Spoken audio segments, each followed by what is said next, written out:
Assalamualaikum warahmatullahi wabarakatuh. Alhamdulillah, alhamdulillahirabbil alamin wa bihi nasta'in wa la umuri dunya waddin. Wassalatu wassalamu ala asrofil anbiya wal mursalin wa ala alihi wa sahbihi ajma'in, amma ba'd. Yang pertama-tama, marilah kita panjatkan puji serta syukur kehadirat Allah Subhanahu wa taala yang telah memberikan kita beribu-ribu macam nikmat, diantaranya itu nikmat Islam, nikmat iman, serta nikmat sehat wal afiat. Dan tidak lupa pula sholawat ke penuntung para nabi, yaitu Kanjeng Nabi Muhammad Sallallahu Alaihi Wasallam. Yang terhormat dosen pengampu mata kuliah hadis, yaitu Bapak Hamidullah Mahmud LCMA. Dan tidak lupa pula pada hadirin yang insyaallah akan dirahmati oleh Allah Subhanahu wa taala. Izin perkenalkan diri, saya Alfian Ahmad Wildan dengan NIM 12513200060. Di video ini saya izin menjelaskan tentang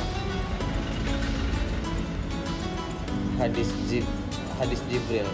Mungkin di video ini saya lebih spesifik ke pengertian iman. Seperti dalam hadis, yaitu Qala. Siapa yang berkata ini? Yaitu malaikat Jibril kepada Rasul. Qala, malaikat Jibril berkata, fa akhbirni anil iman. Tolong beritahukan aku tentang iman. Dan Rasul menjawab, Qala, Rasul berkata, antu mina billahi.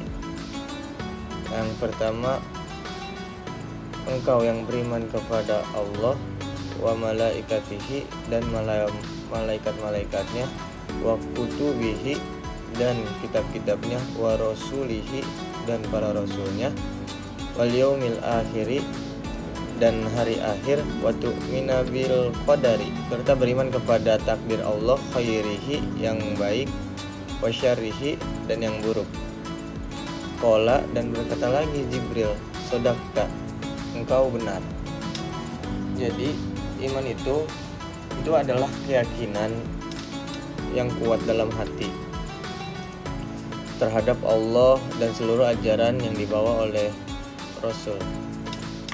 Terus iman itu bukan hanya sekedar percaya, tetapi mencakup 3 hal utama, yaitu diyakini dalam hati, diucapkan dengan lisan, dan diamalkan dalam perbuatan sehari-hari.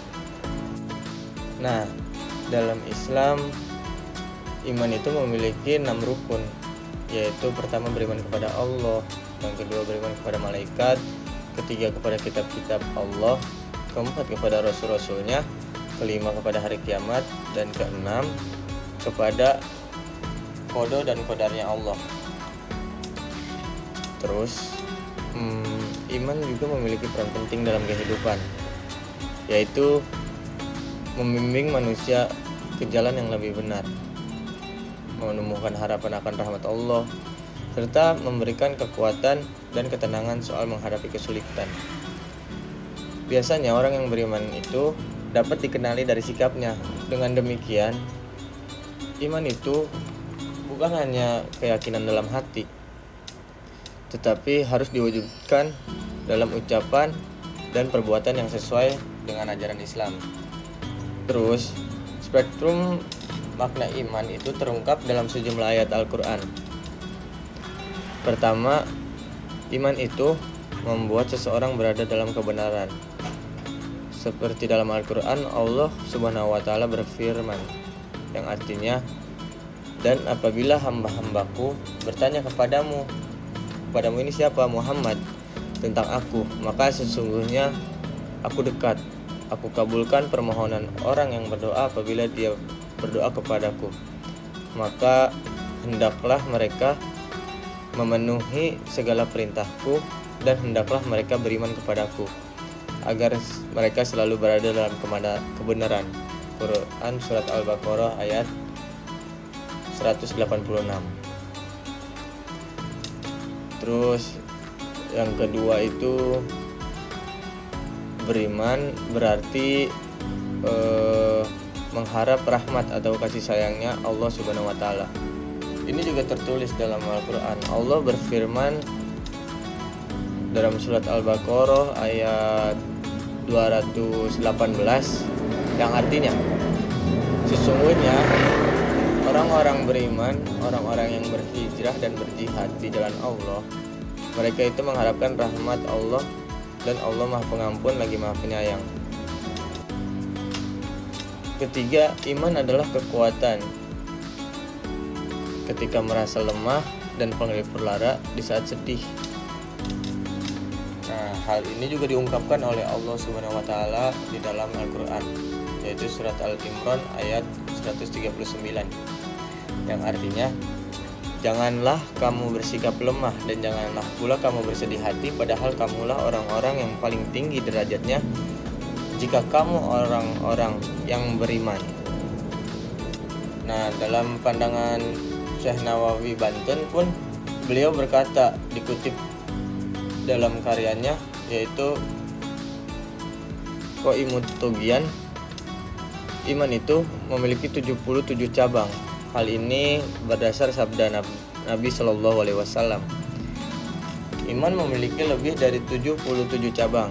Cabang paling utama adalah la ilaha illallah, dan yang terendah adalah menyingkirkan bahaya di jalan. Hadis riwayat Bukhari. Jadi, ada 3 unsur iman sejati dan sempurna menurut akidah Ahlus Sunnah wal Jamaah. Yang pertama, diniatkan dalam hati. Terus yang kedua ada diucapkan dengan lisan. Yang ketiga diamalkan dengan anggota tubuh. Nah, ketiga unsur ini tuh merupakan satu kesatuan, tidak dapat dipisahkan. Jika hanya percaya di hati tapi tidak mengucapkan, itu imannya tidak sah, atau hanya mengucapkan tanpa keyakinan dan amal perbuatan. Nah, berdasarkan surat Al-Anfal ayat 2-4 terdapat 5 ciri-ciri orang beriman. Nah, 5 itu apa aja sih? Yang pertama, ada hatinya bergetar saat mengingat Allah dan saat nama Allah disebut atau diingatkan akan kebesarannya. Hati mereka itu kayak merasa takut dan hormat yang mendorong untuk tunduk dan patuh kepada Allah Subhanahu wa taala.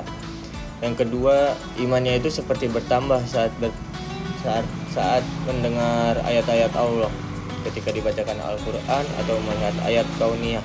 Keimanan mereka itu kayak meningkat, meyakini kebesaran Allah dan semakin semangat beribadah. Terus yang ketiga ada bertawakal hanya kepada Allah. Jadi orang-orang beriman itu berserah dirinya sepenuhnya hanya kepada Allah. Setelah melakukan usaha maksimal, yakni bahwa Allah adalah penolong terbaik. Mereka itu sangat yakin bahwa Allah adalah penolong terbaik. Ketika mereka melakukan usaha dengan maksimal, udah usaha, barulah mereka bertawakal kepada Allah Subhanahu wa taala. Terus yang keempat ada mendirikan sholat yang tidak hanya mengerjakan sholat, tetapi menegakkannya dengan menjaga waktu, rukun, syarat, dan khusyuk, baik sholat fardu ataupun sunnah. Dan yang kelima ada menginfakkan sebagian rezeki mereka, karena mereka itu sadar bahwa harta yang dimiliki oleh mereka adalah titipan Allah, sehingga senang berbagi dengan berinfak dan bersedekah. Mungkin cukup sekian penjelasan dari saya. Kurang lebihnya mohon maaf. Billahi taufik wal hidayah. Wassalamualaikum warahmatullahi wabarakatuh.